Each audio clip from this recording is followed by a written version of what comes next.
level.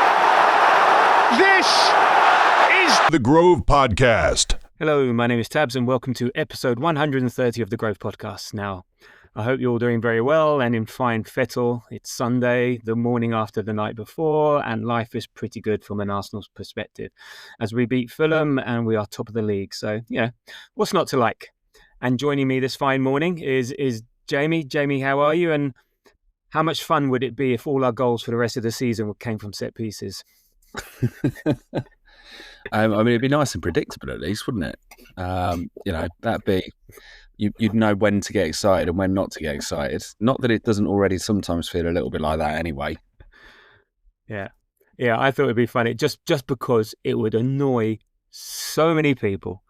It would just piss so many people off, and I would be here for it all day because apparently set piece goals don't count and they're not a part of football. And all I can say, well, if it was that easy, why isn't everyone else doing it at such regularity? So go and look at yourselves rather than try and criticise us, which is often the case with criticism. It's more a reflection on on who's doing the criticism than the people being criticised. But there we go. We'll get into that a bit later. So look, in today's show, we'll review the 1-0 win at Craven Cottage, as well as preview our Champions League game against Atletico Madrid on Tuesday, rather than Wednesday. I was taken aback by that, and Tuesday. So we'll do that. As always, before we get on, you can like, follow, subscribe, rate, leave a comment, all the usual stuff on the podcast apps. Really appreciate that. So would be appreciated. Right, let's get on with the main stuff. So as always, what was your highlight and low light from the Fulham game? Do you know what? I thought the highlight whilst I was watching the game, it's going to be a really that does help. It'll be a bit of a weird one. There was one particular moment which I just really, really enjoyed because the ball looped up at one stage, and I think it was, I can't remember who Trossard across to him. Was it Trossard? It was Trossard control. No, it's not Trossard's control I'm looking for. No. Oh, okay. So the ball looped up at one point over the box and came to Saka, who had, I think, Alex Iwobi straight in front of him, and then whoever their left back was, Robinson, and just brings the ball down, just controls the ball absolutely beautifully with like just the most magical little touch, and it was quite funny because it was one of those where he controlled it so well, and they did a bit of slow-mo on it. And then he seems to shift his body about 5 times before either one of the 2 defenders in front of him are able to work out the fact that he's actually got the ball under control and respond to it. And it comes to absolutely nothing. It doesn't even come to a corner. I thought it had, but Robinson, I think... Robinson wasn't playing. It was Kronek or something like that. Robinson was out injured. It was someone else. Yeah. Okay. I know on that side. No, it was Sessegnon on that side. Sorry, it was Sessegnon on the side. It was Ryan Sessegnon. Yeah, that's Sessegnon. Yeah. So Sessegnon, it bounces off him and then back on Saka. Yeah. Right.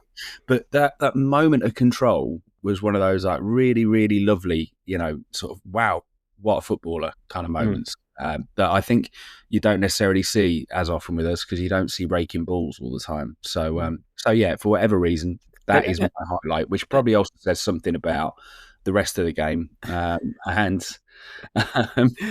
think the ball was spinning as well. I think I remember it now, and they particularly mentioned it, and it's the fact that he makes it look so easy.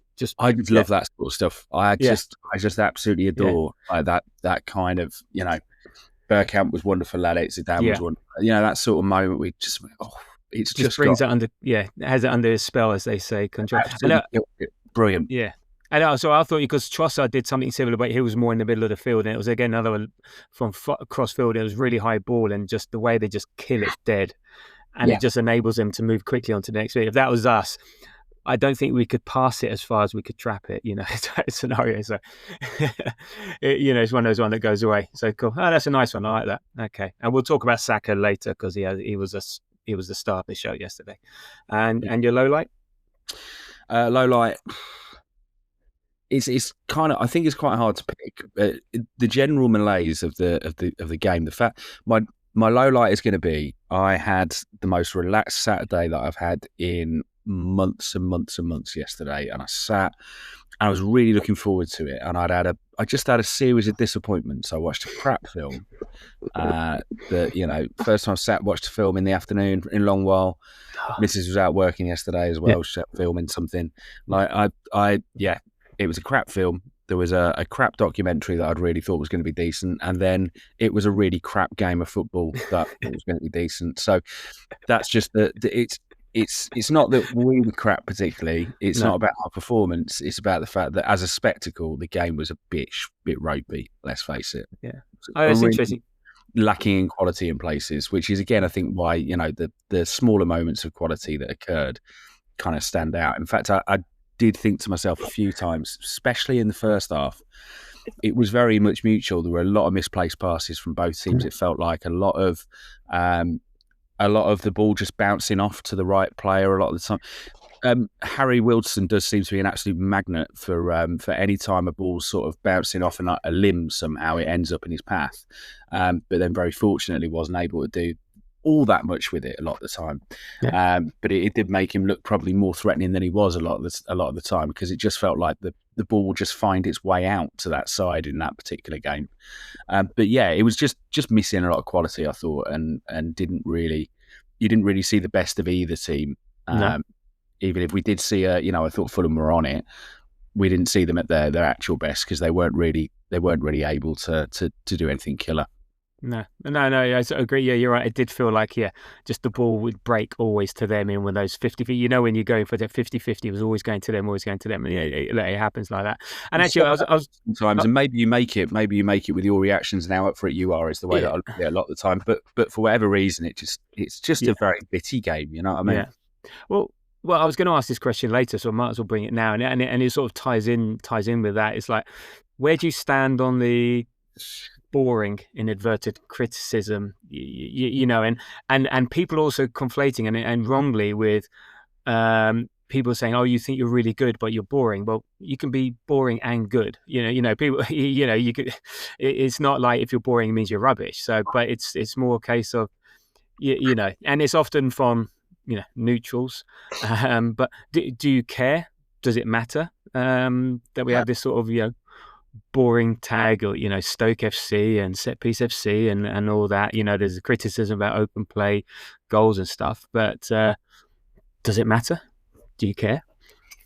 I mean, it's a foundation, isn't it? It's sort of foundation. A lot of Arsenal successes. It's how I was raised, to be honest. George Graham 1-0 to the Arsenal.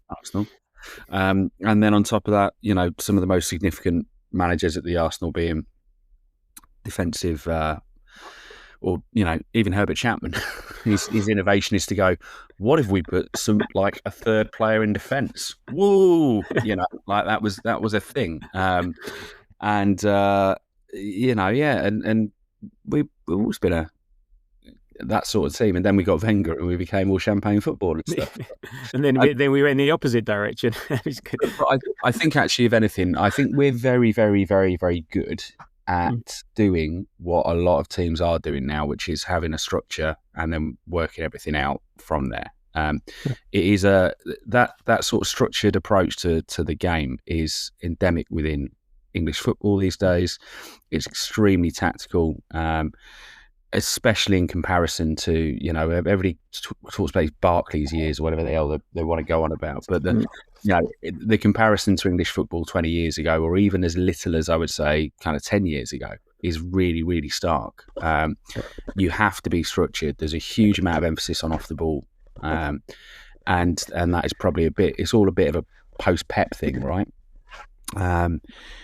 And ultimately we happen to be, I think, at the moment, the best in the league off the ball, and as a result, you probably do see a lot less entertaining stuff on the ball sometimes with that now, I think. And I think that was the case with Pep City. There was phenomenal quality and there were some lovely moments, but also as well, I used to get a little bit bored with them at times. I used to get bored with Messi's Barcelona. There is something about the overall stylistic kind of qualities of a lot of the top teams these days are nowhere near as fun as they once were. And there is a big part of me that would love to see that like true, fun side of football kind of come back out a little bit. But it at the moment, it's a little bit in the box. You have great moments, but overall, football is not the end-to-end action spectacular that it might well have been at some of the time. And you go back and you watch some of the Wenger stuff, which I do at times, and you look at the spaces that we played in, they just don't exist. Yeah, they just do not exist. Nobody. That's the thing. And this is not even they don't exist because people defend deep against us or anything like that. They don't exist in most Premier League games now, unless teams lose the head. They do not. You don't see them because they're great athletes. Nobody's ever knackered. You never get a Thierry Henry used to put people on the ropes at times, didn't he? And score goals in the 60th and 65th minute when he was still athletic. Well, when his incredible athleticism and talent showed up even more because at that point he'd sort of mentally and physically broken down his opponent. And you don't really see that so much anymore. I don't think. It is so much more of a game of chess, and the players are so much more equal. It is all about these finer moments, and as a result, I think we get labelled with the boring stuff. But if you watch Liverpool earlier this season, I don't think they're any more entertaining in their games at all. No, but they just happen to score more goals and let in more goals, which for the neutral is what they want to see. Look.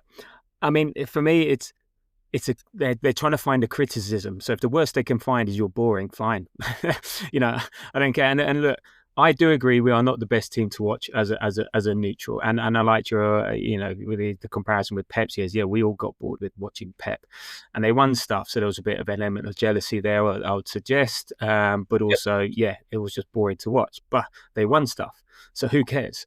I don't really care what the neutral thinks. Screw them.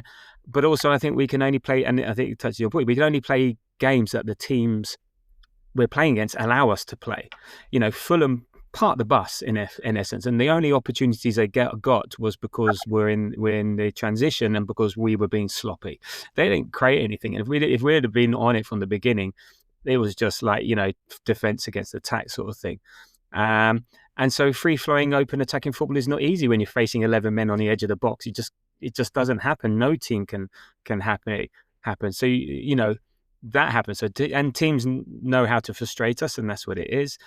And also, we're a miserly defense, so we don't give anything away. So there's no jeopardy. Also, on the other end of it, we don't want basketball games because as a manager, you want to be in control as much as possible. So I'm sure these basketball games, I guess there were teams that do say, okay, we'll be a bit more open. We'll allow ourselves to be a bit more open to attack more. But I think it's just the nature, I think, way things are going. And so I would just say, sod the neutral. And look, if teams do try and play us and leave space, we kill them.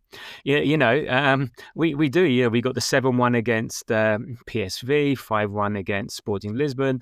This year 3-0 against Forest, 5-0 against Leeds, or whichever way round it was. So when teams do open or they do fatigue or whatever, we can put them away. So, but when you're playing against teams that are defensively sound, it's never going to be. But the criticism's on us.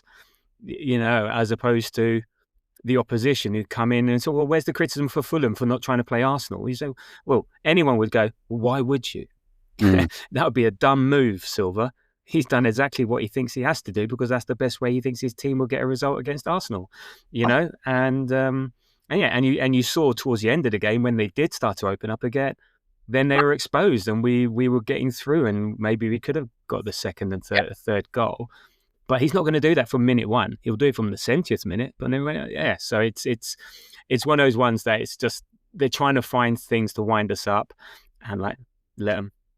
I'm not fussed at all. So in terms of my highlight and low light, and I think it alluded to what I just said at the beginning, was my highlight was it was another set piece goal to win the game. We found the way. And I, in particular, like what sort of Silva said afterwards in the Sky post-match interview, where he said they set themselves up and had done quite a good job in defending corners most of the match. But in the end, our quality and with our players, it's so hard to stay focused on every set piece interaction just to repeat that, and so on. And then in the end, it something had to give, and yeah, it was a classic in swinging corner. Big G had two big men marking him. He still got past them, headed the ball, and Trossard with a tricky finish off his knee, which wasn't easy. So yeah, that was a highlight that we found a way. And even Sanderberg from Fulham, he said again about pressure eventually telling. Said the pressure was too much, and they got their goal. They're extremely good on their set pieces. We prepared well, but in the end, we didn't manage to keep the goal out.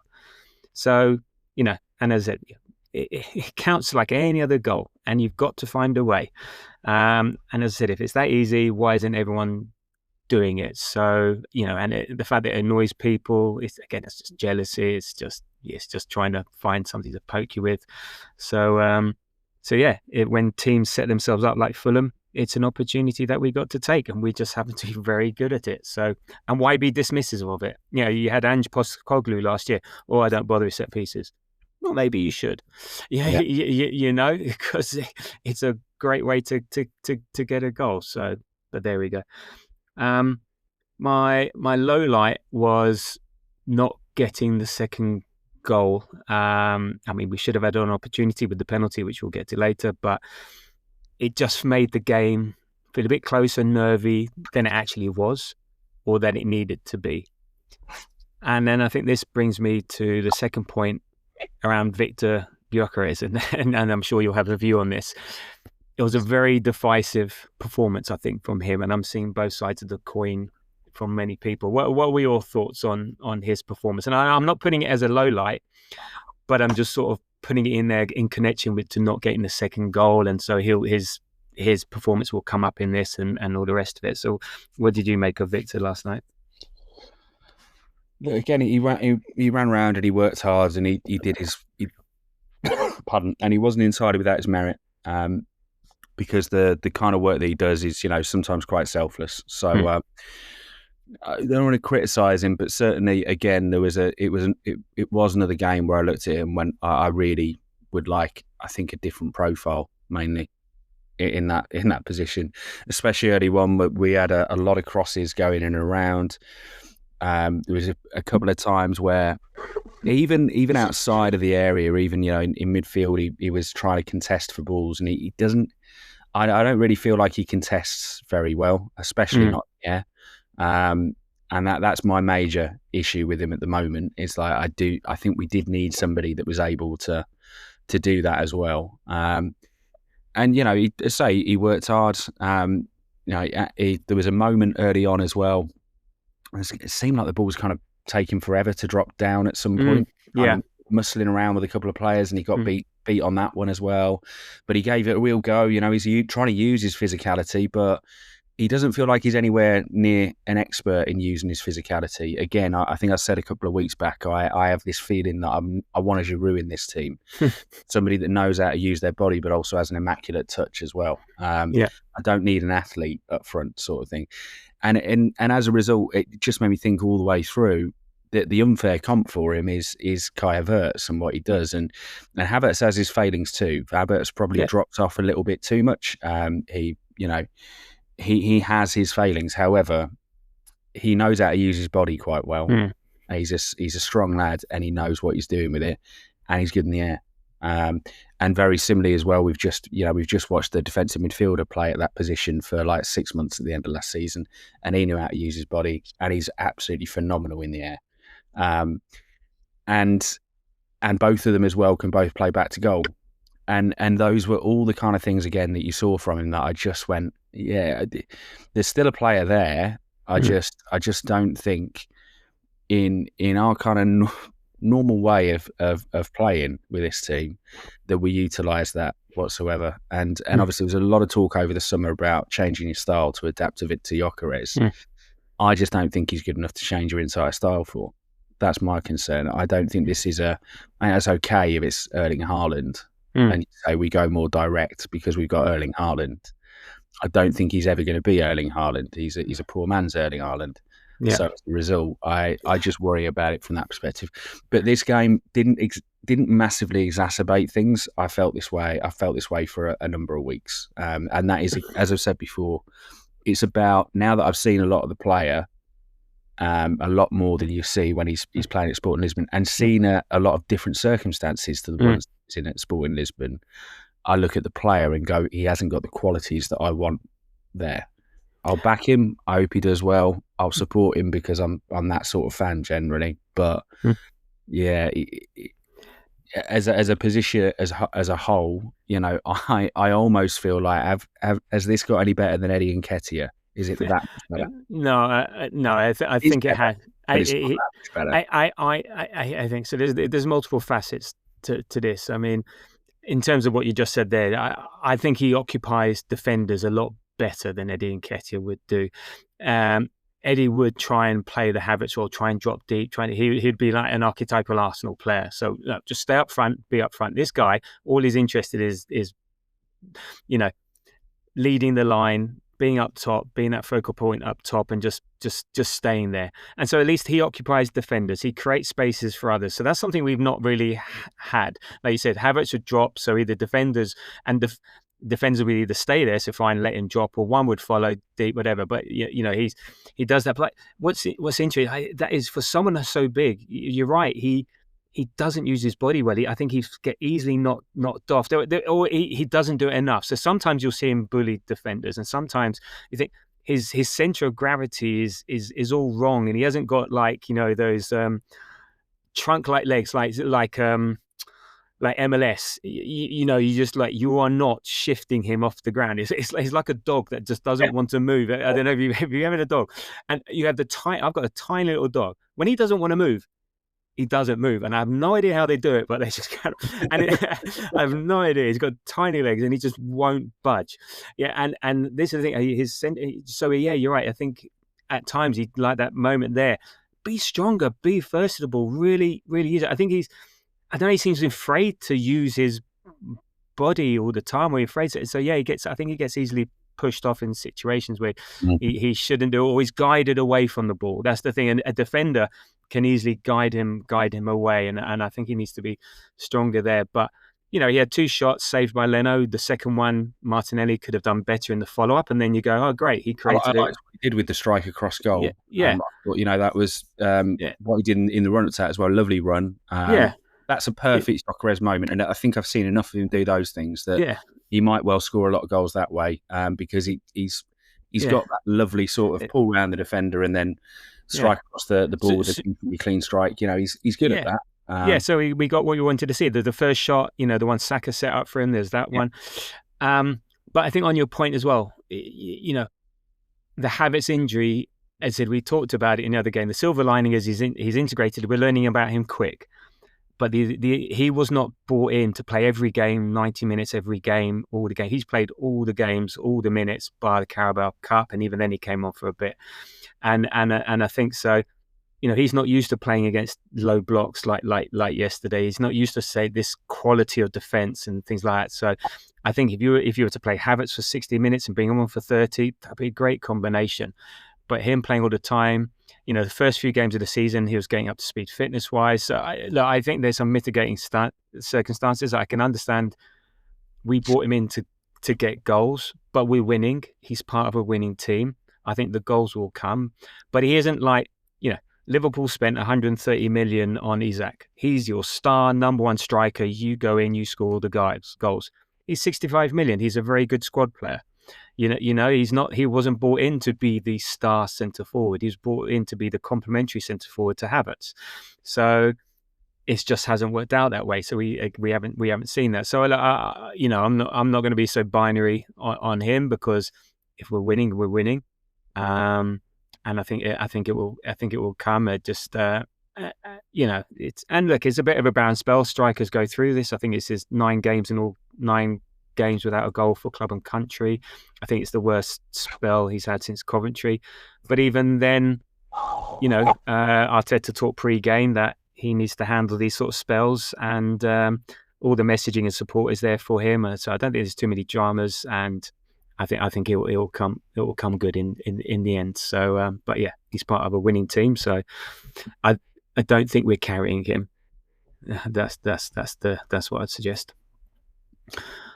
So there we go. I agree. I just don't think he's necessarily adding enough either for me. You know, and it's And again, I think actually, the goals aren't even so much of an issue for me either. I wouldn't really want to necessarily judge him entirely on goals either. It's just the eye test around the team. Yeah, I just don't see that he's doing some bits and he's working hard, and fair play to him. But I just don't think he's got the qualities to be a starting 9 long term for this team, and that's a bit disappointing. A few months after his acquisition, after we had such a fantastic window in other respects. Yeah. Oh well, look, we'll see. Again, I'm not putting him in the bracket of Bergkamp and Henry and all the rest of it. But Bergkamp took 10 games to get going, and then all of a sudden went on fire. Henry again took a while to get going. So a lot of these players coming in, new league, getting used to it. Sometimes it just takes a few games to adapt and get into it, and then all of a sudden you get on. He might be a streaky player, so we'll see. So yeah, I mean, not going to be down there. The interesting thing is, like, we'll talk about Atletico Madrid in a minute, but it's one thing. Do you keep him in there wanting to get the goal, or do you take him out to give him a bit of a break? And it's always a tough one, I think, for a manager, for a forward that's sort of not in form and giving our options. Yeah, I think he's just going to have to stick with him, and then we'll see what happens. And maybe something's going to give the usual goal off your ass type stuff, and away you go. And even then, yesterday, had we got the penalty, I'm pretty sure he would have. Actually, I don't know. Yeah, he could have taken that, and then there we go. But anyway, so in terms of the lineup, we were sort of debating post international break. Who's fit, who's not, in terms of who's minutes. Zubimendi had a bit of time off, or had missed one of the training sessions, but that's the managed load. The same for Ben White, but he went strong. I think he went with what you'd consider our strongest 11, given the team. So Raya, Timber, Saliba, Gabriel Calafiori, Rice, Zubimendi, Eze, Trossard, Saka, Gyokeres. I think Eze playing in the 8-10 Ødegaard role, and Trossard on the left wing were the only sort of debatable things. Any qualms with that lineup? Pretty much as expected. Pretty much as expected, yeah. I think we talked about it, and I said, I'd like to have seen a little bit more change for it, but at the same time, that was sort of what I expected to see, was he goes out with all the big guns post international break. Yeah, and I think it's important, with his run of fixtures, to start off and get that win and get the momentum. You start off with a loss or a draw, then you're sort of catching up with yourself and all the rest of it. You want to go from going top of the league before the international break. You want to start the next set of games good, and then away we go. So no, I don't think there was any dramas around that. And all pitches are roughly the same size, but there's just that view that Fulham pitch is a bit smaller, and it is statistically smaller. So having the likes of Trossard there, where there's not going to be a huge amount of space, was more of an option than Martinelli, who's more of an open space player, and you could see when he came on. So Trossard, I think, was the right choice, unless you're playing Eze on the left and Waneri or Merino in midfield. But yeah, it was what it was. In terms of the overall game, I mean, we had 63% possession to their 37, 1.88 XG to their 0.44. We had 16 shots to their 9.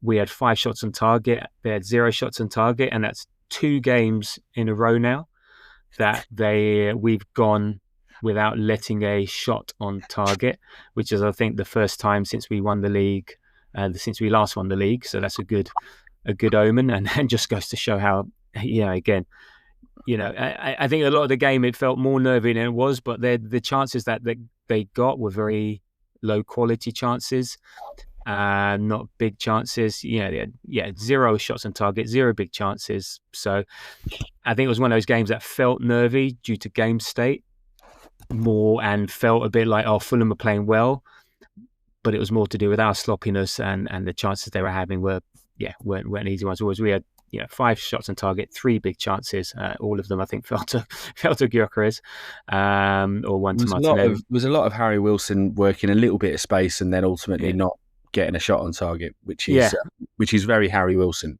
At times, and then you get the one that's a screamer that goes in, and that was the bit I was just worrying about the whole time. You're always subject to that, aren't you? Yeah. You have those games where if he's really on it, and he was quite on it yesterday, I thought. He will work out those little tiny bits of space and very, very, very half chances. They're like, we're not talking half XG, we're talking half chances in the old way, where it's small amount of XG it might be. Yeah. And he will just try and flash something in, right? And sometimes when they come off, he looks like an absolute genius, and when they don't, he looks a bit like he was yesterday, where he's this busy little hare that doesn't have a great deal of end product. And maybe this is what's changing this season. Last season we were getting done by variance all the time. And we're playing teams when they're at their best. So Fulham were without a few starters. I think Sasilikic was a bit of a miss. I mean, Jimenez came back from injury. I think he was rested after the international break, was sorted. So I think he had a decent performance for them. Yeah, a pain in the neck type performance. A bit like what's his name for Southampton used to play against us all the time. I've forgotten the little annoying git for Southampton up front. I can't remember his name. But it was just Shane Long just was a constant pain in the net. But he played really well. We led the line well for them. But maybe this year we're not getting done by variance now. Those chances aren't going in. So even if we are giving up something, rare. Rare. July 40-yard free kick. Absolutely. Yeah. So exactly. So it would be the only against the run of play thing that's really happened. I think to season 8. You're absolutely spot on. It does. We're getting a shared rub of the green with opponents at the moment. Yeah. So things on the up. So I mean, you've sort of alluded to a bit. What were your general thoughts on the game, on the performance and the result? Well, literally just that. I think I mentioned it's quite scrappy. I thought we had more quality overall at the right moments, but and we didn't look massively stretched. Individual moments they did stretches at times. They used the width really, really well, Fulham, and they've got some really talented lads in that front four. Front three, I guess, is more of theirs. But I really like Josh King. I really like Harry Wilson. They're good little players that will, and obviously Jimenez has scored a couple of goals against us. By the way, you promised me no Jimenez. There was a Jimenez. I didn't promise. I said maybe. Well, he might be out. Well, there was another player as well. I can't remember who the other one was as well. But there were more than one player that you told me weren't going to be playing that ended up either playing or being on the bench. So anyway, it was I thought they acquitted themselves really, really well. Fulham. The quality wasn't high from either team, but definitely they did a really good job with their press. They snatched the ball in midfield a bunch of times. Whenever there was a loose pass, it did seem to end up, very much falling to them. And you make that sort of look. You make it with your positioning and your work ethic, and they did a really good job with that. And there are whilst to say that it was sort of low quality overall, they have some really good footballers in that team. And luckily for us, they just didn't find any moments where they were able to get that sort of extra yard or that extra little bit of space. And a big part of that is how good we are as well. I thought defensively we were very, very solid. There was one moment where Gabriel got a dominating header off against Jimenez that just absolutely summed him up and kind of the way that we just sort of we do look at times, I think, a little less impressive defensively than we necessarily are sometimes at the moment, because quite often it is that last challenge, but that last challenge is like always there, isn't it? It's like the way sometimes you see us blocking a shot and there's actually like 3 bodies in the way of Raya, not just one, But sometimes those defensive actions can be quite deep. That will happen at certain times. And our defensive actions were quite deep, and that's probably why it felt a little nervier than usual, because against a club that we kind of, look like we're a much better team than a Forest or a Leeds earlier on in the season, our defensive actions were far, far higher up the pitch. Whereas in this game, this was more like what happened at Old Trafford, where it looks worse. It looks like you're conceding good chances because they're much deeper. But actually, none of them were good chances. No. We controlled them really well. It is just what it is. We were making our defensive actions on the 18-yard, and that's just visually it looks quite different. But actually, in truth, there was very, very little for us to worry about. And then as for the rest of the game, as attacking wise, again, I think we did more at times than we necessarily looked like, and we did create a few good opportunities, but they were quite sparse, and we didn't have a moment where it looked like we were turning the screw. Or really turning it on, and it wasn't that eye-catching. But I'll absolutely take it. It's 3 points the week after international at Craven Cottage, where we've struggled in the past. It's a nice win. It was pretty calm. just wasn't very fun to watch. No.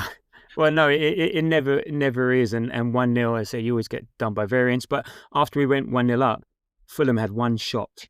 Yeah. So, it just felt more nervy than it went. And again, it's one of these games you watch back and say, where's the problem? Where's the drama? There's it just wasn't there. And you're right. We kept on giving away. I think Eze, Saliba, Gabriel, Timber, Rice were all, culpable in that regard in the first half, hour, and they sprung fast in numbers. So, so again, threatening on the surface, but low goal probability, and they were defensively sound, defensively solid. So you say, I think you were really called it really well in last pod. It was going to be a tricky game, but I think for us, I mean, City had won earlier in the day, so it was important to get the win and go back on top. So, and we also want to keep the pressure on Liverpool. And I feel like it's going to be like this for the rest of the season. Every game is about keeping position or taking advantage of slip-ups. And we were, when they happen, and we were there for it. And the win is what matters most. It was a very post-international performance against a defensively disciplined Fulham. It wasn't pretty, free-flowing, rhythmic football, quite disjointed and sloppy. The combinations weren't quite there. Other than Saka and Timber, who were the stars of the show, everywhere else it just very bitsy. There was no interchange, no interplay. The pass and move just wasn't quite there, and we played in moments and patches, as you said, but I think we fought hard, we kept them pushing, and so I'll take it. I'll take it. It's not so great for the nerves. I ended up doing a few chores in the last 20 minutes because I'm just pacing around and I can't watch this. So much so that I didn't realise Ødegaard had come on as a substitute until I read the stats afterwards. So, but we were able to lean on a defensive record, lean on our set piece record, and in the cold light of day, a bigger winning margin would have been nice, and we should have had one, I suggest, but it was quite comfortable. And even look, I was just going to say what else, but Arteta sort of alluded to that. He said, no, not comfortable because it feels in this pitch like it's smaller and they are straight away on you in the box. They didn't generate any big chances. It was more the feeling sometimes, especially in the first half with the giveaways, and because there were a lot of players with a lot of quality in the final third, and Jimenez in the box, who's a real threat. So there you go. I think Arteta summed that up nicely. So in terms of sort of key moments of the game, rather than going through the sort of the game as a whole, I think we first minutes of the first half, I think we were in control, not doing much. Fulham came back into it, and then after the 30-minute mark, it was all Arsenal. And the biggest moment of the first half, other than the various chances that we gave up, was had Calafiori's goal. It should have been so lovely, which would have been so nice, wouldn't it? Such a shame. I mean, he was miles off. Yeah. So. I mean, I spotted it it's one of those, you see it in real time, don't you? It's like, I mean, and also his celebration was so immediately going. It's when you're that half-hearted about scoring with such a sweet strike, don't you? What a hit though! In the far right, first time. I mean, it was lovely. It was like crossfield, I think, from Timber. Yeah. First time, beautiful touch from Trossard into Calafiori. Didn't break any pace, speed, or whatever. It just hit it first time, left foot. Leno, no chance. That was just a thing of beauty. I mean, I love it, even though it's an offside goal. It's still a thing of beauty, and it's such a shame for him. And he's capable of that. Calafiori, our left back, offside in the centre forward position. Well, he's had a ridiculous number of shots for us, and they've generally been quite decent. In fairness, he's scored, hasn't he? And the City goal was, Man United. He scored he scored for us last season, but this year he scored the Man United goal, but that was like 1 yard from the header. It wasn't City, it was United, but gorgeous goal, right? But it's either way, he's I think he's doing a sterling job when he gets the opportunity around that area, and that would have been an absolute peach to add to the collection. We'd be talking about that for a long, long time. But there we go. So we know what he's capable of, and again, it gets now in the minds of the opposition. So even we have how. But do I go to Gyokeres? Do I mark Calafiori? What do I do? So it's just, even if it doesn't go in, it's that threat, and it will be noticed. And again, occupying defenders, occupying the mind. Yeah, we can. And you talk about boring Arsenal. That goal goes in. There's nothing boring about that bloody goal. So there we go. The one thing noticeable, I think, from the first half, and it is a very Arsenal thing, I think we need to be moving the ball faster. We need to be, when you're playing against these low blocks, you need to be pass and move, just moving around very quickly. And I think we're still a bit slow in that. And the first half, it was quite obvious that was. And again, maybe this is just first 45 minutes after the international break. People are sort of just warming into it. Don't know. We haven't been training much this week, so maybe it's the legs in it. And then we started off the second half really well. I think we were really, really positive. Trossard had a chance, should have done better. Saka, had one sort of dribble that then ended up being cleared off the line. And then eventually, in the 59th minute, we get the corner. And it did come from, I think, a bit of play from Gyokeres after a nice pass from Eze. So again, contributing to towards the goal. Like it's the pre assist, but his overall performance, Eze's. I was gonna let's start anonymous.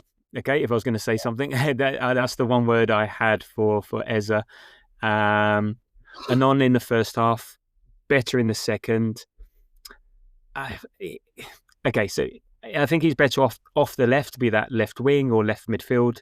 He's sort of asked to play central or right, which is not his natural positioning. So again, give him a mitigation for being in a new position. But with Ødegaard, we missed Ødegaard yesterday. For a game like that, we missed him. With Ødegaard, he's always available. He will find a space to be available.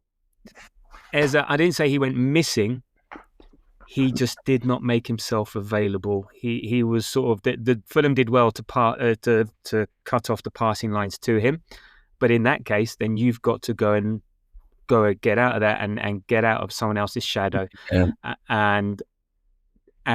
So I think there's a few things there. So better second half, first half. There's tremendous vision and skill that we've seen since he signed, and he feels like he's adding quite a lot. But at the same time, he also the comparison with Ødegaard's a harsh one because, as you say, he doesn't play those arse spaces as well. I don't think no.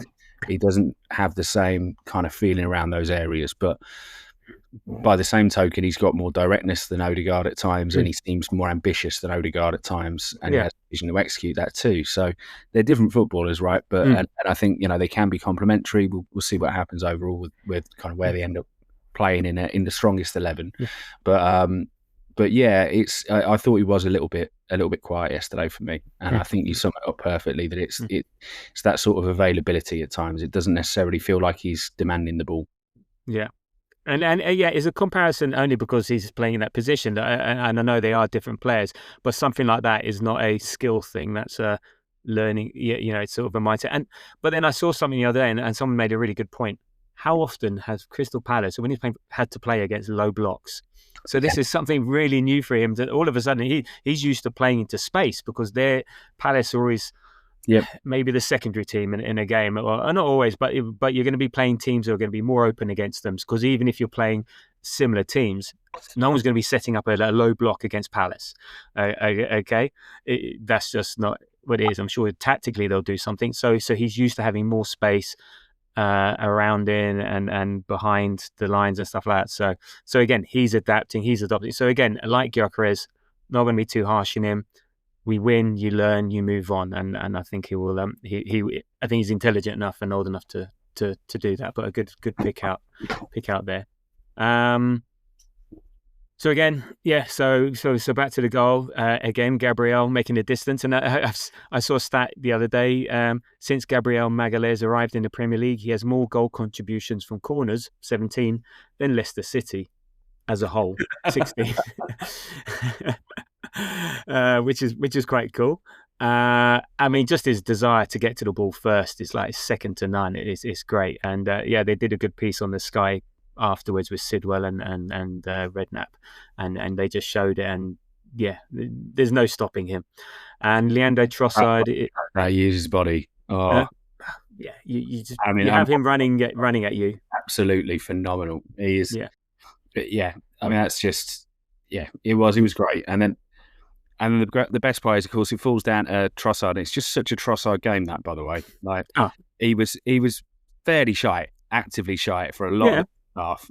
Real sort of Trossard area game, and then of course he pops up with that. And in between that, per usual, he will have those odd moments where he just like does something that looks really nice, but overall output was naff until the point where he just scores the winning goal. And it's the story of Leo's time at the Arsenal, this, isn't it? You have the games where he looks absolutely magical, and then he ultimately squanders a couple of chances he makes for himself.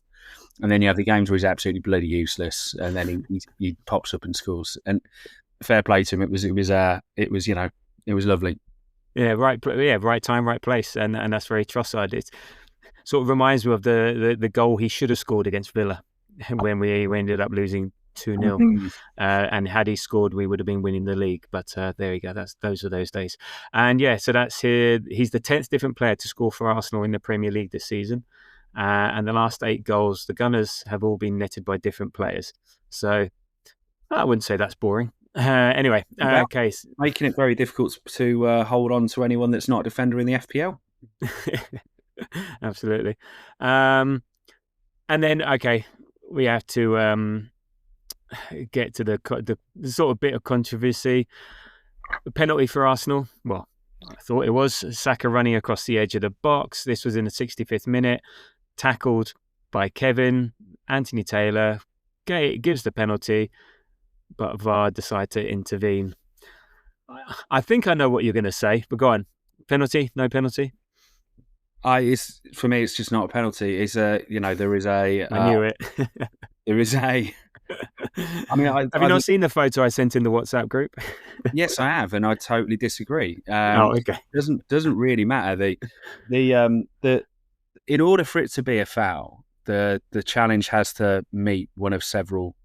That challenge needs to not meet one of several criteria set out in the laws of the game. And to me, which is don't be an Arsenal player.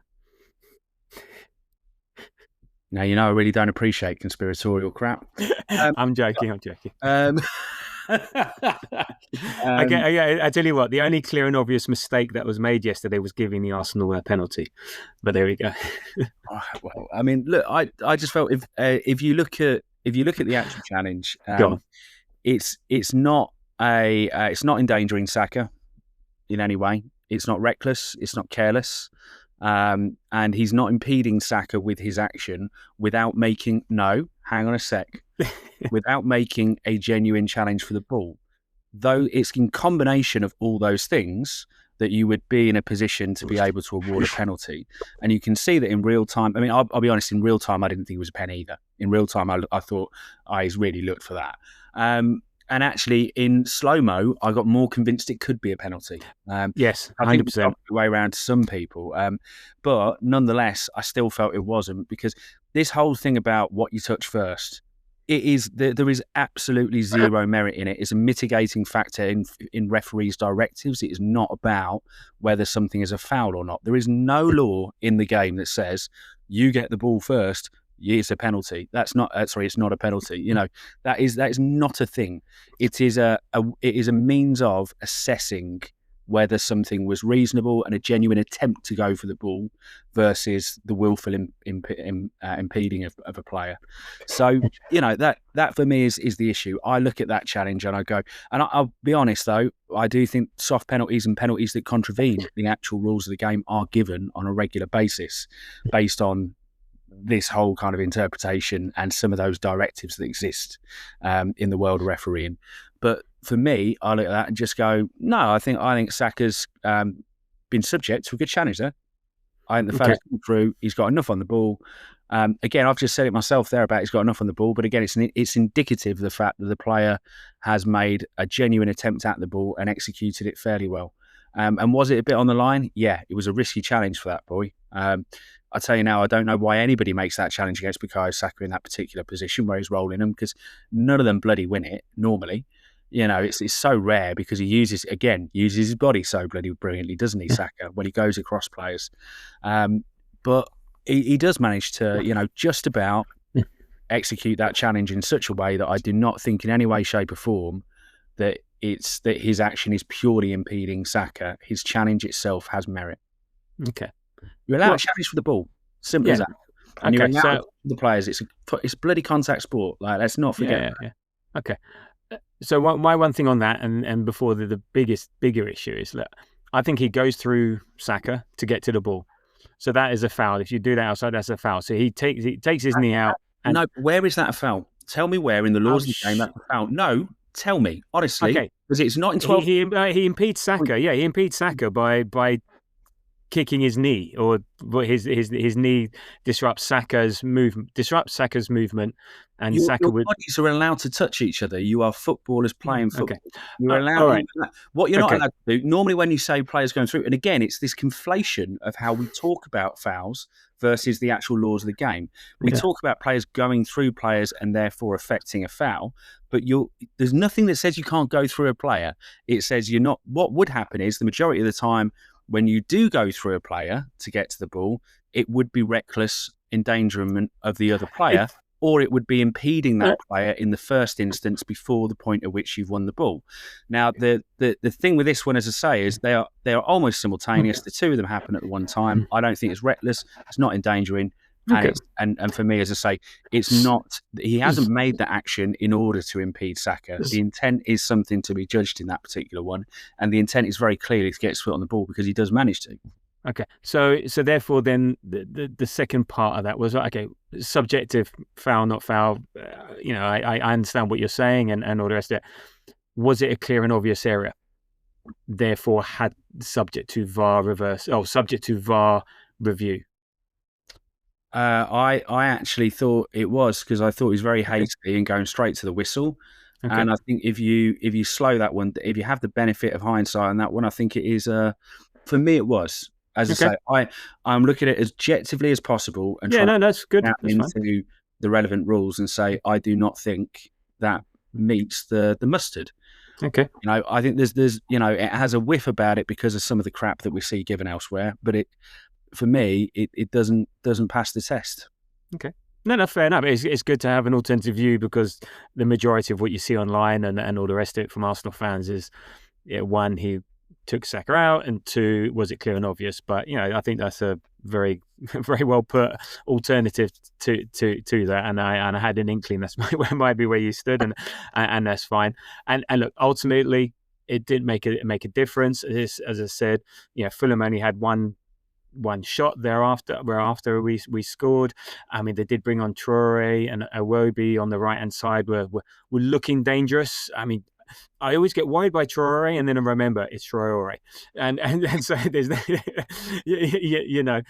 is something to worry about when we had Saïd Kolasinac up against and I watched that very closely at one point with Wolves versus Arsenal, and that is a horrible thing to watch because I didn't really worry too much when he came on, if I'm honest. Yeah.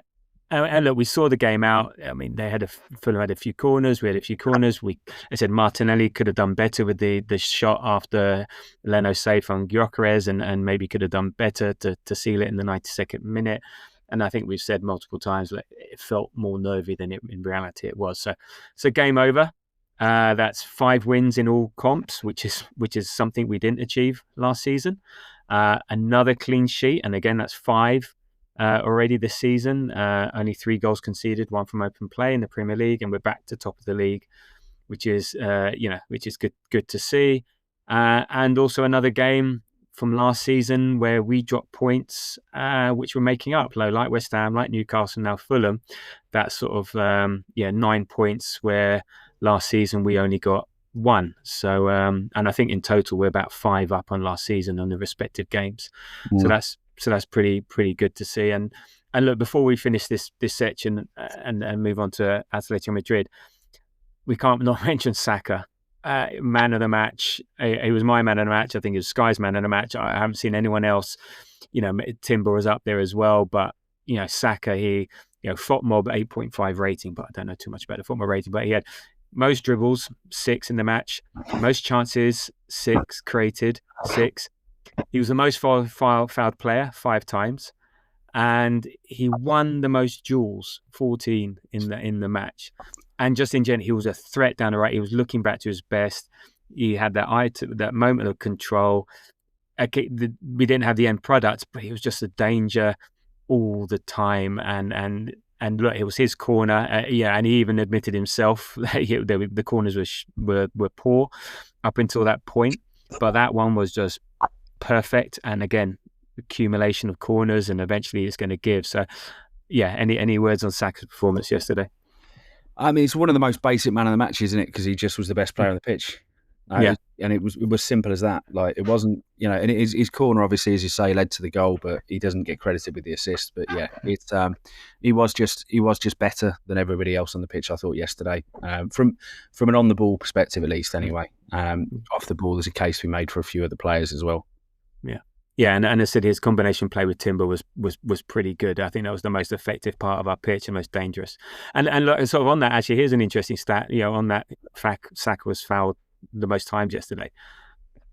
According to stats, Declan Rice has not been fouled once this season, which for a midfielder is nuts. So so he's either not getting involved, or not holding on to, or he's getting rid of the ball quickly. I don't know what it is, but I thought that was an interesting stat that I found yesterday. So he's just okay, mate. They don't fancy it.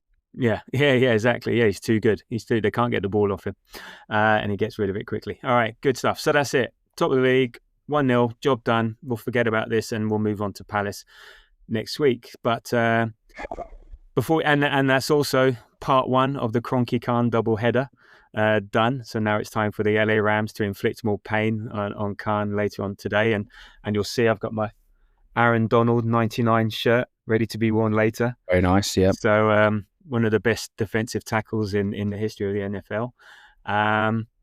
But anyway, we won't. I was gonna do a little section on do a bit of preview of the game, but I don't think we've got time. You've got to go for a haircut, so and I'm not too sure how many people are interested in hearing about Puka Nakura's injury or Tutu Atwell and Devonta Adams. We'll do a few minutes review of it. I'm sure it'll be good fun. We'll do that instead. Okay, well, so look, if you've got no interest in NFL, move on. What are your thoughts on today's game, the Rams versus the Jags? Oh, well, I mean, I'm very much looking forward to going to it. I haven't looked so much at team news. So you mentioning Puka Nakura an injury is immediate of concern because Puka Nakura would be one of the difference makers in the two. To be honest, I expect to see the Rams outclass the Jags by quite a distance. To be completely frank, they're just all round. The Rams have a team that I rather enjoy seeing. They've got a fantastic coach in Sean McVay, just quite a fun organisation. You could do with an Aaron Donald. You still feel like you don't have a big difference maker on in quite the way that you might have before. Jared Verse is stepping up. Verse is incredible. Yeah. And he's only worked. He was a rookie last year, so it's only his first proper season. No, that is true. I mean, Jared Verse is absolutely fantastic. I'd still love to see you get his Aaron Donald's nephew as well, who is not anywhere near as good, but I just think it'd be a really lovely story. But no, I'm really looking forward to it, and I'm really looking forward to seeing what to seeing what you can do. But for me, it's going to be like I'm probably going to place a bet in a little bit, and I'm going to go like 14 over or 15. Wow. I do not like the Jags very much at all, and I don't think they're a very good football team. So the only thing is that I think they're a good running side, and we're not great at stopping the run this season. We've not been great. So we're great. We're great at rushing the passer as well. Even though he's a smaller nose tackle, he was very, very, he was very impressive against the run. And you've never plugged up that middle to me. Yeah. Well, exactly. So we're great at rushing the QB, and we're great at getting sacks and the passing game. And the thing with Lawrence is that if he doesn't, he gets exposed. And Lawrence being the quarterback for the Jags, if he doesn't release the ball quickly, we're on him. And last week he was getting hit loads last week, so we can attack him. But the running game, we seem to be too exposed for people that get a lot of yardage on us in their run game. But we'll see. So both teams 4-2. We should be 6-0, but that's another story. Both got playoff aspirations, so should be a bit of fun. So let's hope it's 2-0 to Kronek by the end of the day. I'm looking forward. I do look forward to seeing Trevor Lawrence as well in the flesh. Yeah. Do you know the film Remember the Titans? I've heard of it, but I don't know it. I need to watch it. American football films ever made. But it's set in like the 60s during segregation, and there was a point where a long-haired hippie quarterback who's gorgeous and has long blonde hair gets brought in, And Trevor Lawrence just reminds me of that all the time. So I find it really hard to watch him without thinking. Really? Yeah. I thought he was a bit more emo. I thought the long-haired hippie would be the Chargers quarterback, and I always get Lawrence and the Chargers quarterback mixed up. Oh, what's his name? Yes, Justin Herbert.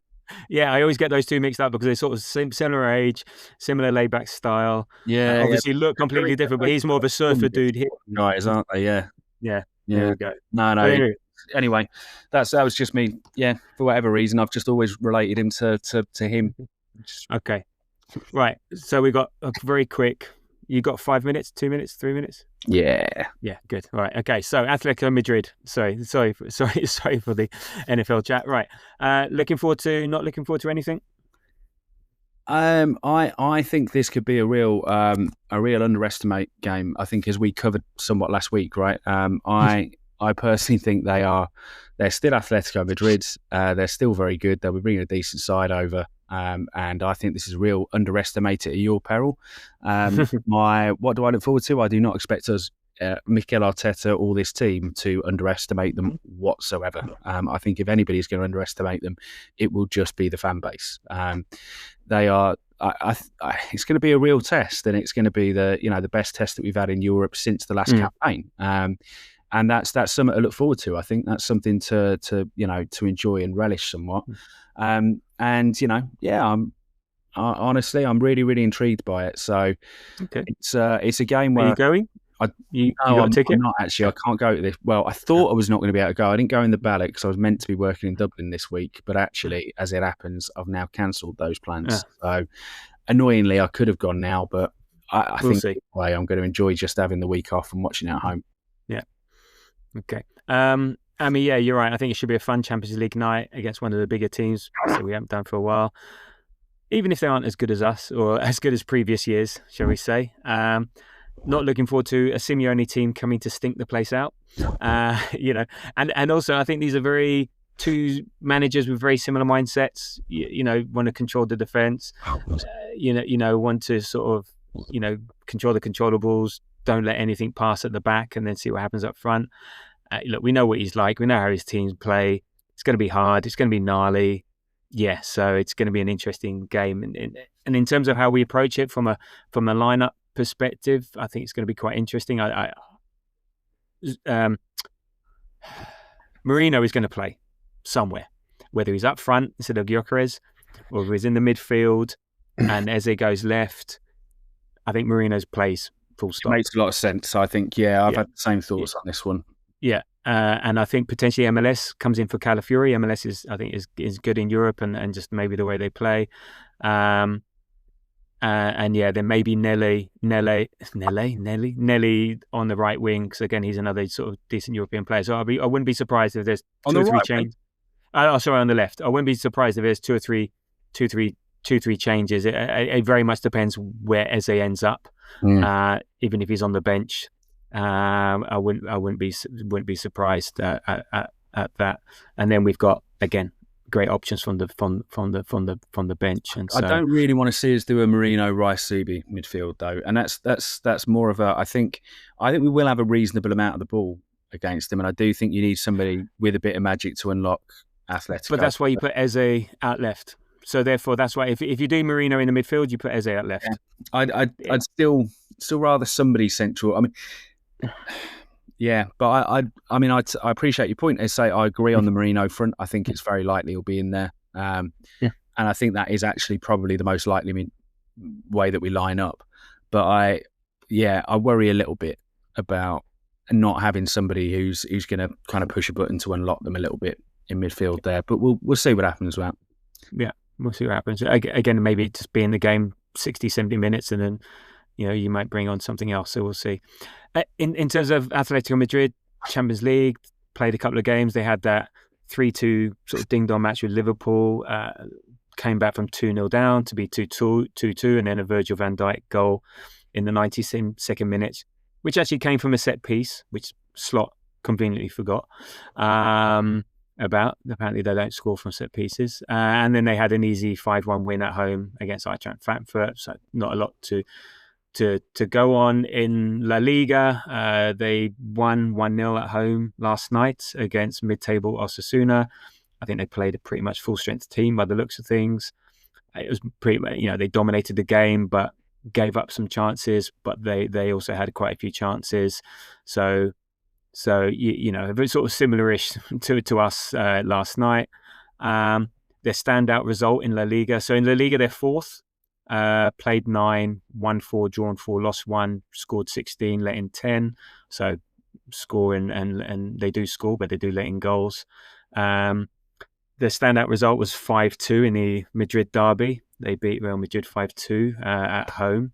But they've not won away. They've either drawn or lost away, so don't seem to be great on the road.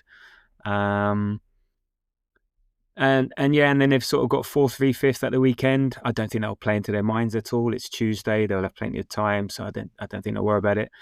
In terms of players, it's funny, they've got lots of players that we recognise, but they're all just getting older and older. So I think so Griezmann, is he still playing? He's up front. You've got Koke in the middle. Oblak in goal, Lenormand in defence, Llorente on in midfield. So some familiar players, and then Alvarez up front, so the ex-City player.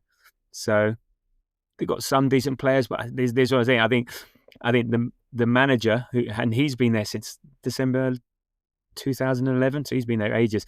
I think knowing the manager and knowing how he sets up their teams, it'll be tricky. I just don't think they'd have got the same players and the same quality as they had in the past. That's why I'm not so big on them compared to what you do. But then they've got that experience and history, so that's why I'm maybe a bit more, how should I, confident, shall we say? Not being disrespectful. In terms of, it's not a scary lineup like it used to be. It's not, but it's just a Simeone coach team with a. Yeah, I will say with a fantastic striker. I absolutely love Julio Alvarez. I think he's very, very good, and he's done really well there. So that's by far the biggest danger man from their perspective. Yeah. He's scored 6 goals so far in the league. Griezmann only 1, and Alexander Sørloth with 2. In terms of a head-to-head, last time we played was 2018 in that the Europa League semi-final. There was that annoying game at the Emirates where they went down to 10 men after 10 minutes, and we were thinking, oh, great, we're going to get 2-3 goals, and final we go. We did go 1-0 up with Lacazette in the 61st, and then Griezmann, annoyingly, it was such an annoying goal to give away. I remember it breaking away and to make it 1-1, and then